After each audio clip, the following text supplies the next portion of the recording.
everyone, it's Laura, and today I'm here to talk to you about Take a Hint, Dani Brown.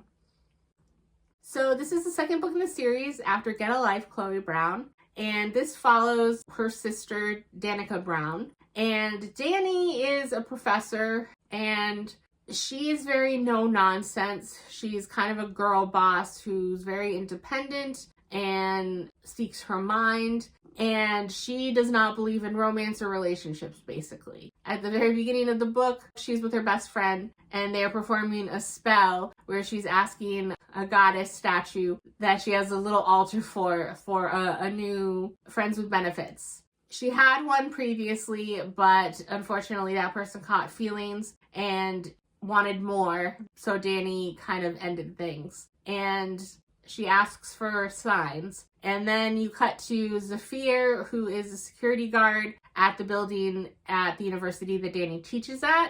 And he was an ex-professional rugby player.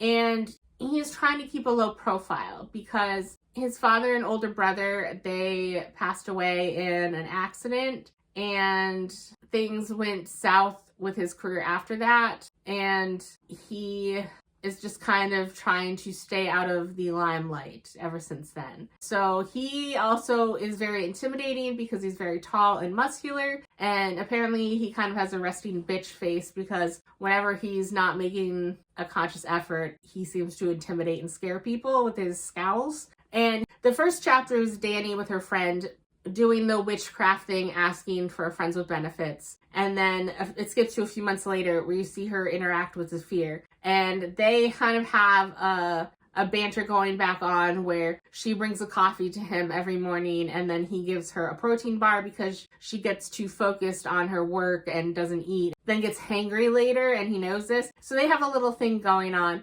and he immediately wants more, basically, because he's noticed how beautiful she is, how intelligent, and he likes the banter that they have and that she can give as good as she gets. And then there is a fire drill in their building, but Dani is too intense on this panel that is coming up that she's going to be one of the people on the panel and doing her research that she got behind in checking her email. So she wasn't aware that their building was doing this fire drill thing and she got stuck in the elevator. And so Zaf ends up coming and getting her out and carrying her out of the building. Well, that clip kind of went viral and they're tagged as a hashtag Dr. Rugby, I think is what it was, because people assumed that Dani was a doctor, but she's in the process of getting her PhD, so she's not a doctor yet. And then people recognize Zaf as the former pro rugby player. And so he really hates the attention, but people online see their chemistry. And Zaf has started a nonprofit where he is trying to teach younger boys about the importance of expressing emotions, and especially in sports. So he's currently working with one of his friends where they do rugby, but then they also talk about feelings and expressing things. And so because of his niece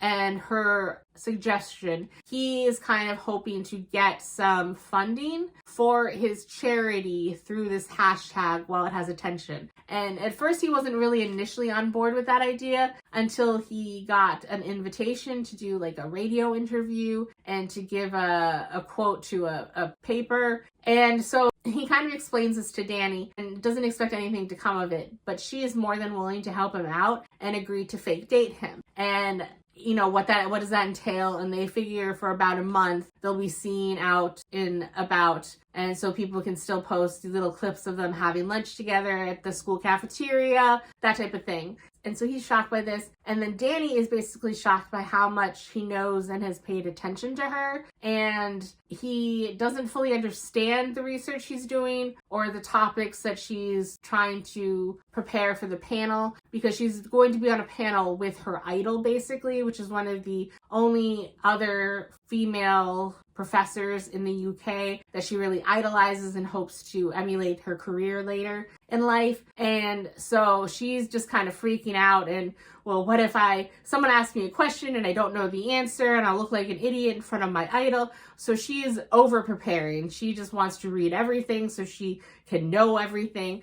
And she's shocked by how none of it seems to faze Zaf, and how even though he doesn't fully understand what she's always talking about, he still shows genuine interest in it, and how much fun she has talking with him. She'll do like an hour of studying and then call him for 5 minutes on her little break. In the past, she's always been made to feel bad by her partners for not having enough time for them, but he just kind of fully accepts everything, and she doesn't sense any judgment or anger from him when they hang up after just like that minute phone call. And so she doesn't fully understand what's going on with him. The more you find out the reason why Dani is like this is because basically she had a very bad romantic relationship, and that basically made her swear off that maybe just romance isn't for her, because this is who she is. She hyper fixates on things that she likes, and she doesn't want to change who she is for anybody, and she enjoys who she is and how she is, and she just doesn't think that's conducive to anyone in a relationship. So when Zaf acts basically completely outside of her expectations,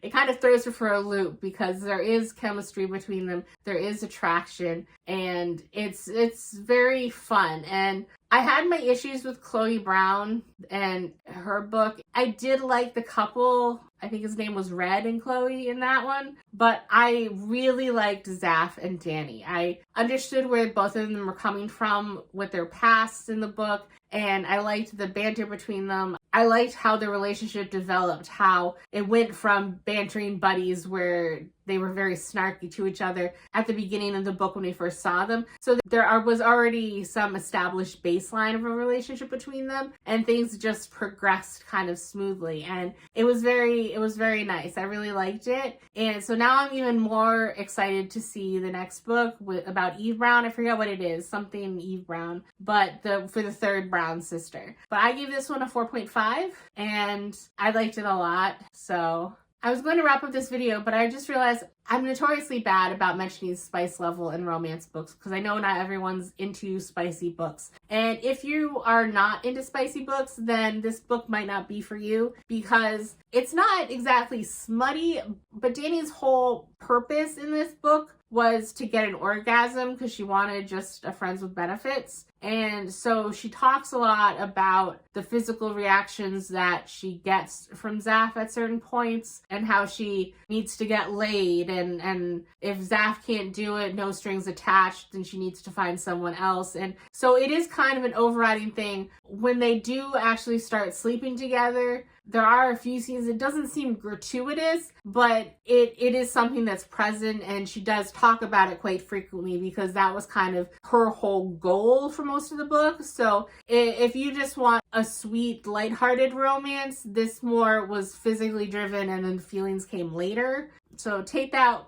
as you will and go into it with open eyes, but I really need to get better about mentioning kind of the spiciness of these books. So I hope that helps a little. If anyone has any better suggestions of exactly how to talk about it or rate it in some sort of situation, maybe I can see if there's other people who have a rating system, and I can kind of integrate that into my reviews going forward. But for now, that's the best I have. So I gave it a 4.5, and I think that's it for this video. So I will see you in the next one. Bye.